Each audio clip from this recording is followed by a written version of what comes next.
Hello everyone, আসসালামু আলাইকুম। আজকের টপিক হচ্ছে দুনিয়ার মধ্যে ভালো মানুষ কি।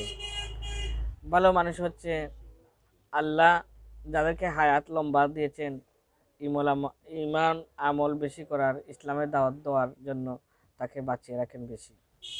আর 2 নম্বর টপিক হচ্ছে দুনিয়ার মধ্যে সুখী মানুষকে। দুনিয়ার মধ্যে সবচেয়ে সুখী মানুষ হচ্ছে যার ঘরের স্ত্রী সবচেয়ে ভালো, সে দুনিয়ার মধ্যে সবচেয়ে সুখী।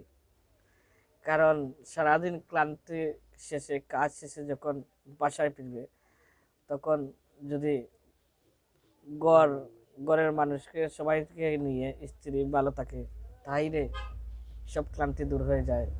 তাহলে বোঝা গেল যে গড়ে স্ত্রী ভালো, সে ঘরে শান্তিও বেশি। All the best, all the best.